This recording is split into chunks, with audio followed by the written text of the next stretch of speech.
Well, episode 2 is here.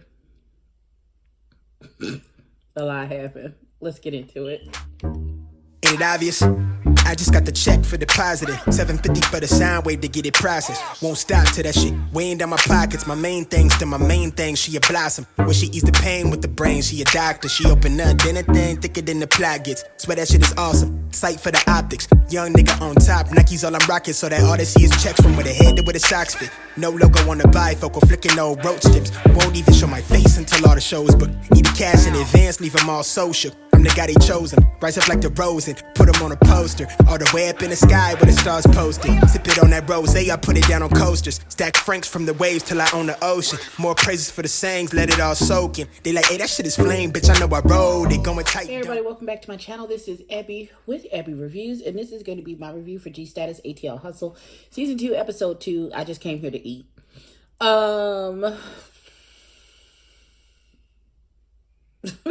This episode was a hot ass mess. Listen. Oh my God, so much happened and so little happened at the same fucking time. So, we come back and we are still in the studio and we are still with Hakeem and Zion, having a conversation about whether or not they had sex. Zion is still very much, he is holding on to this Keke Palmer to the day. He taking that to the grave with him. I don't know this man. Sorry to this man. I don't know what you're talking about. That never happened. Meanwhile, Hakeem is rattling off facts about their encounter that would, for me, seem to say, well, maybe they did. Listen. Zion is still super adamant. I don't know what the fuck you're talking about. You ain't never got my goodies. And then he said, and there was like, it was weirdly detailed, because King was like, you don't remember us 69? And he was like, I don't 69. He's like, and if I give head, I give throat. And he was like, well, yeah, I got all of that. Like, it was like a whole, it was a whole thing. It was a whole thing.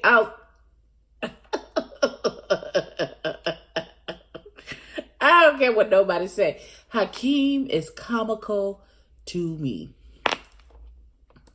To me, Hakeem is fucking comical. So, still he invites him to the event, even though they still going back and forth and arguing about whether or not they actually had sex.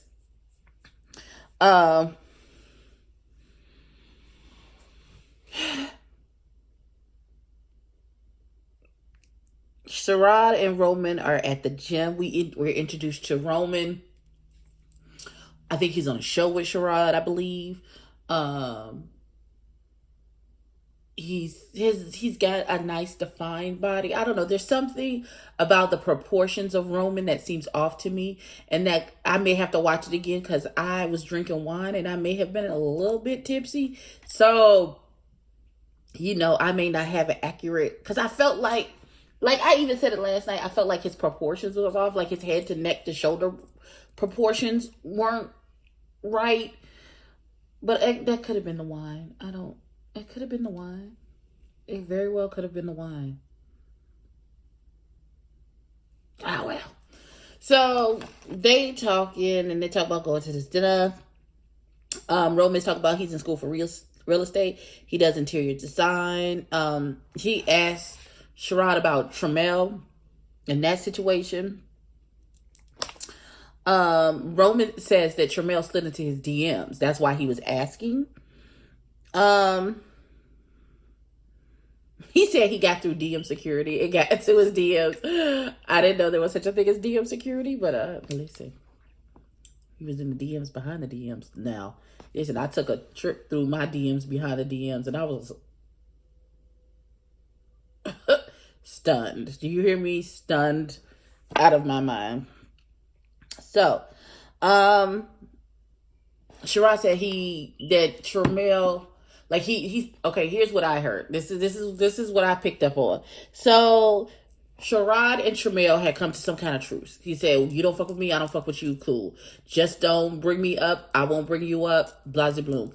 Apparently, Tramiel was doing a radio show with Hey Mikey, who is a friend of Sherrod's, and was subliminally talking about him or saying things about him after they had both said, we just not going to speak on each other. And so Tramiel is feeling, not Tramiel, but Sherrod is feeling a kind of way, and he's going to confront he gonna blah blah blah. He's gonna confront Tramiel about it at the dinner. Oh, no, you can't have this either. So we get to this dinner. So before we get to the dinner, can we just have a small discussion about why everybody is in fur coats in their confessionals? Like Sherrod is in that church coat with the fur collar. He ain't got no shirt on and he's covered in sweat. And then Devon is in this cheetah print fur jacket and he ain't got no shirt on and he's covered in sweat. And then Four is in this white fur jacket. He has a shirt on, so I don't even know if he's covered in sweat. Like, it's not. It's just not. That's not. Okay, girl. All right, beloved baby. That's just, okay. Well, all right. So, one. Hakeem, how you invite 1,700 people to the hibachi place and you 3,400 hours late to your own event? Let's start there. The rudeness, you should have been there before anybody got there. Not only is this your event, but you're an executive producer. None of this makes any sense. Why are you late? Was it a stunt? Were you in the car? You're just not coming out? What's happening? 2, 4. 4, you were supremely unpleasant in this whole episode. I don't like, at this point, I don't like your attitude. I don't like your attitude. I don't like who you are presenting yourself as a person to be. It just doesn't jive with my spirit, man. Like, you could be funny in a key, but I don't understand why you got all this energy for everybody. No matter who it was that got up to say anything, you had something shitty to say about that person. Why? What is all of that about? What's that for? What's happening, beloved? Sorry, I got a phone call. Like, I don't get it. I don't understand it. I don't understand why it's happening. Who asked you for all of that? Oh, shoot. I'm supposed to. Dang.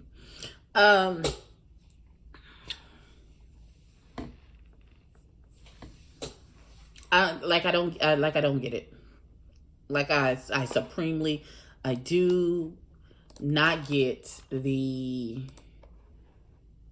attitude, the nastiness with which you spoke to and about people. Shout out to I don't know that young man's name, Lando, whatever his name is, that got you right the fuck back together. Cause I was here for all of that, cause you needed to be checked. Like, I don't understand why you thought any of that bullshit was cute that you was doing, but it wasn't. It just wasn't. You're an adult. I need you to act like it. Bruh, that's not.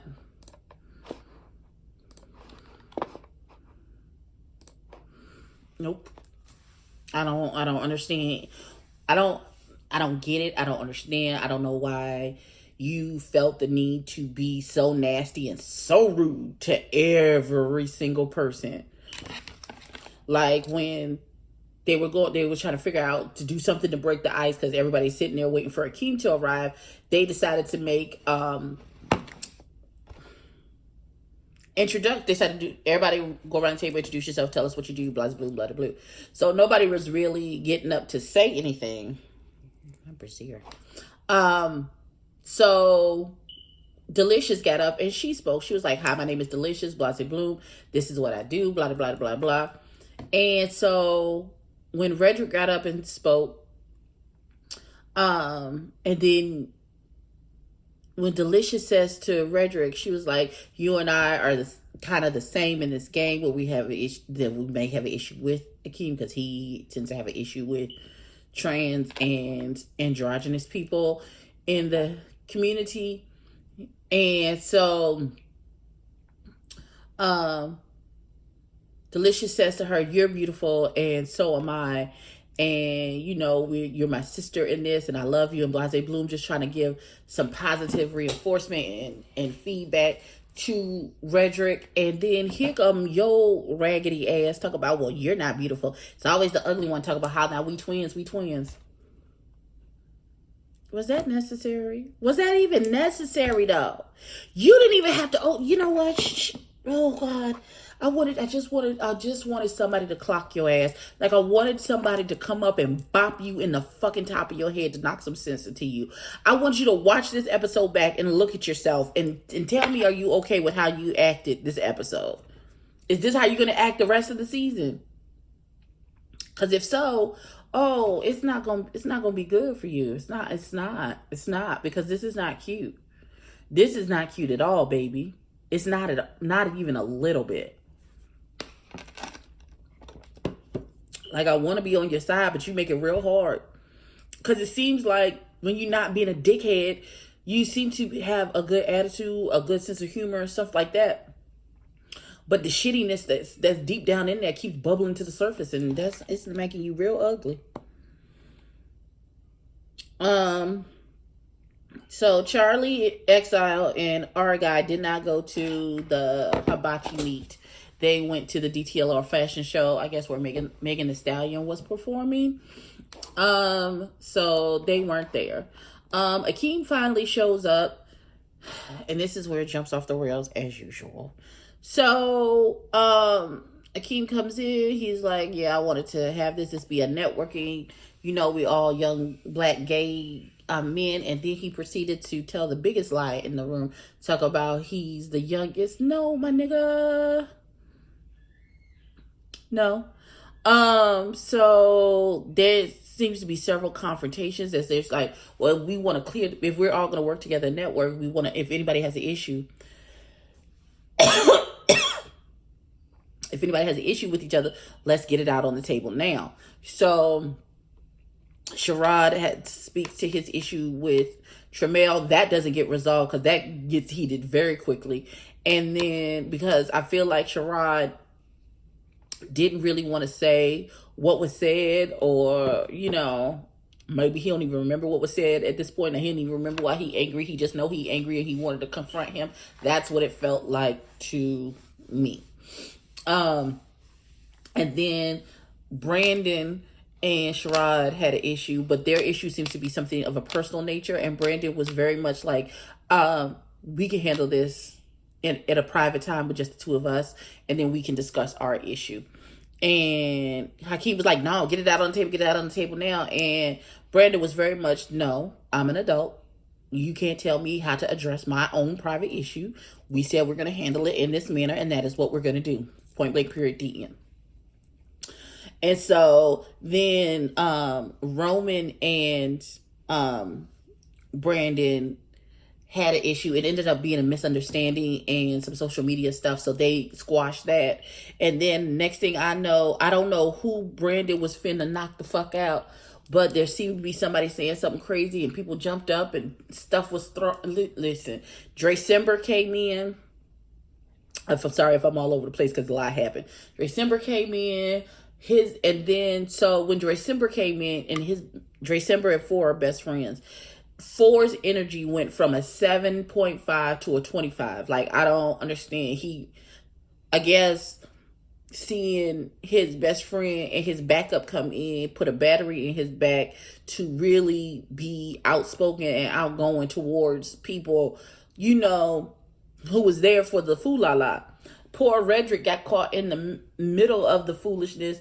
He was just trying to get out, and, they started throwing drinks and plates and cutting fool, and it was just a whole big shenanigans. This episode, listen, I had a lovely glass of wine and some pizza while I was eating this, and so by the time I was so tipsy by the time in this episode, And then they had a drink. They trying to listen. G Status ATL Hustle trying to kill the people who watch the show. They had a drinking game. Talk about every time Akeem says event, take a drink. You trying to give somebody alcohol poisoning. Nobody trying to play like that. And then at the end, they was like, there's a thing where you can get a shout out if you know how many times the word event was used, or something else. There was something else that if you were actually paying attention and you actually watched it to the end of the episode, you could get a shout out on episode 4, which I thought was really cute. That's a really cute engagement. I enjoyed it. I think that's a great idea. So kudos to y'all for that. This episode was just a mess. It was just a mess. I don't know. The production was wonderful. And all of that good stuff. But listen, 4, I just like, can we take like a 2-episode break from him and maybe bring him back, and then maybe I'll feel differently about him and his big ball of bullshit. Because right now, he not the right answer. Not today, not tomorrow. You might have had the right day, but the wrong bitch. I don't know. It's just